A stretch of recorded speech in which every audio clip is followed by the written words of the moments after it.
Today and Across the Fence, we're going to raise the curtain on a fascinating conservation project. It involves documenting and preserving historic painted scenery curtains like the one you're seeing here from the town of Cabot. Good afternoon and thanks for joining us. I'm Judy Simpson. Painted curtains were at the height of their popularity between the 1890s and 1940. They could be found in almost every town, in theaters, opera houses, town halls, and grange halls. To find out more, I'm joined by Chris Hadsell and MJ Davis. They are the leaders of the documentation and preservation project known as Curtains Without Borders. It's great to have you with us because you were here 8 years ago. It's fascinating work, and you've got some updates to tell us about. Let's start out, Chris, by telling us about what exactly these curtains are, or were. Oh, they are. It's not a matter of were. This is all stage scenery, and the stages range from very small, modest stages in a place like a grange hall to opera houses. And the scenery was something that was installed permanently in these halls so that people who traveled through or local entertainers would know what there already was, whether it was a street scene or a country scene, and they would plan accordingly their presentations or their variety shows. So rather than changing sceneries and staging, the actors would actually change what they were doing to match whatever town was displaying. We don't know how much they changed, but they simply worked with what they had. Mm-hmm. And they didn't expect to paint over or provide new scenery. They would arrive and expect to be able to use what there was. Now, many curtains are grand drapes, like the one you're looking at now at Cabot Town Hall. A grand drape was always at the front of the stage because they didn't have velvet in those days. Mm-hmm. They didn't have what we call drawstring curtains. The curtains all rolled up from the bottom, and they were decorative and they were painted, and it's what you saw when you first came into a hall. Like this one here at Derby Line. Now, this is a very fancy grand drape with a scene of Venice. And it's a typical opera house curtain because in northern New England, opera was Italian. They didn't even think about French or German or Russian opera. It was Italian, and so Venice turns up all over New England. Interesting. And so when we talk back in 2006, your organization was called the Vermont Painted Theater Curtain Project. Now you're Curtains Without Borders. What does that new name imply? Well, it was just sort of a play on words in the sense that the initial grants that we got for the conservation project were specifically for curtains in Vermont. And once we started the project, we started getting calls from New Hampshire and Maine and different locations. And we felt that we had to expand outside the borders of Vermont.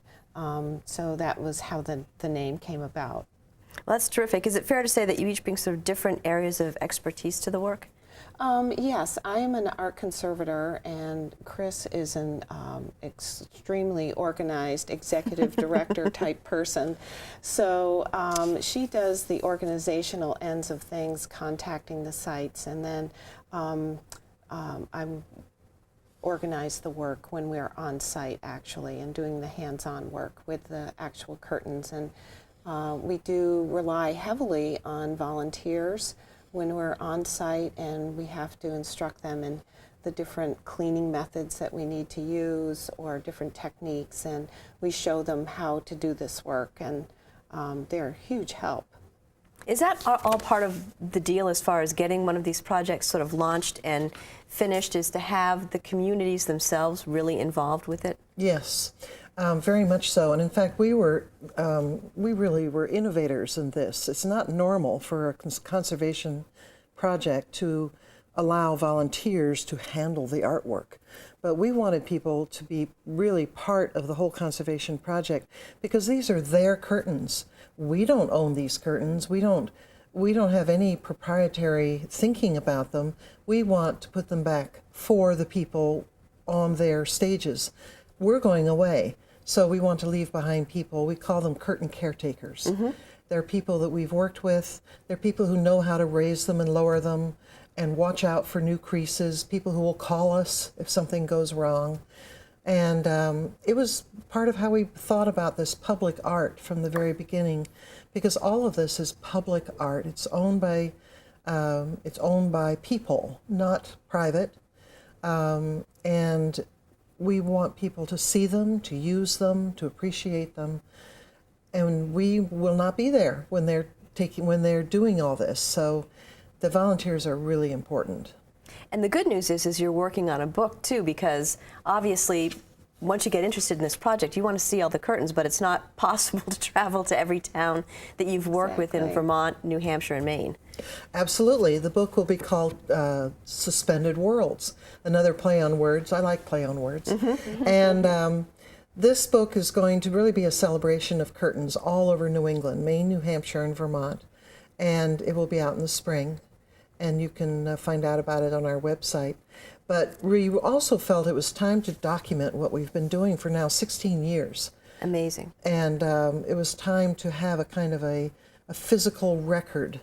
So the book is not only a celebration of fine pictures, it also lists every single curtain that we know of as of 2014 in northern New England. And that's about 500 curtains. That's amazing. Yeah. And so how many curtains have you found in Vermont, Chris? In Vermont, we've found close to 190, believe it or not. And this is the curtain from Westminster, Vermont, which is a beautiful curtain. And the whole issue with them is getting them to be stable on their stages and places where people can enjoy them and use them. Let's talk a little bit about that, because it really is more than just taking the curtain out and fixing it. You want to make sure that it's being taken care of, as you mentioned earlier, but also that it's in the right place. Yes, and there are times when a stage has either disappeared or, it's been repurposed, as they say. And in those cases, we've always tried to find someplace local. So for instance, in Huntington, the curtains are now in the local library, up on the walls and over the balcony, because the town hall is empty and they may renovate that town hall, and if they do, the curtains will go back to the town hall. But meanwhile, they're on show in another building in the same town. We have several that are in schools, several that are on walls as hanging. For instance, the one that MJ has just finished working on in New Hampshire is now displayed as a hanging. But in our book, that's just fine. There aren't, not all stages are still used for theatrical performances. A lot of them are used for town meeting or weddings or celebrations. But a lot of the town halls aren't as heavily used as they used to be. So MJ, tell me a little bit about the work that's been done in New Hampshire. Well, we have documented about 150 curtains there, and we have stabilized about 45 of them. And that can involve anything from reducing some of the surface dirt, using a brush and gently dusting off the surface, to repairs made to make the curtain more mechanical so it can actually work and roll up and down. And that's often what we find, is that there's been some kind of mechanical damage to them, and the ropes and pulleys are, old and don't work. And once these rather simple repairs in most cases are done and the curtain's cleaned, we do a little in-painting just to where the damage is. That's sort of one of the tenets of conservation, is not to overpaint, but just to paint out the damaged areas. Do no harm kind of an approach, so that they can be up and working again. Now we have a couple of examples of from New Hampshire that you want to talk about. Well, there's some magnificent curtains in New Hampshire. This particular one was just a mess. This is the upper right-hand corner, but it's shredded. It's missing a big chunk. We laid it out on the floor and really had to figure out how we were going to recreate this curtain, which we did. And it's now hanging in the town of Bradford, in their town hall, you'll see it here in a second. And they're very proud of it. It's a street scene that is actually by a Vermont painter.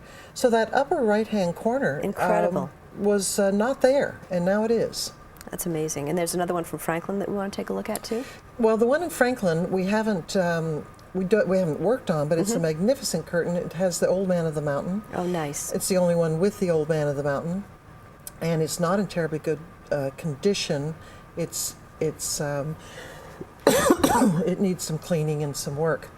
And so the curtains are different from state to state. Are there two curtains that are alike, or are they all individual?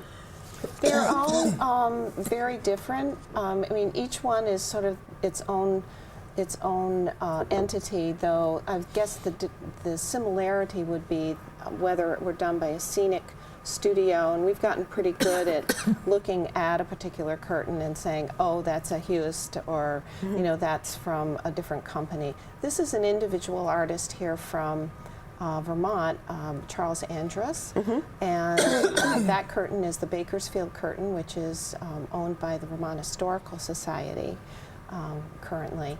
And then this is one from Bristol, that is down in Bristol, Vermont, but it was actually at the University of Vermont in the theater department. It had been collected and taken there, which is kind of nice that we were able to repurpose it. This is Wilmot, New Hampshire, and again, sort of one of these romantic scenes from the late 19th century that were so popular with people. This is a grand drape, as you can see, with the painted drapery along the edges.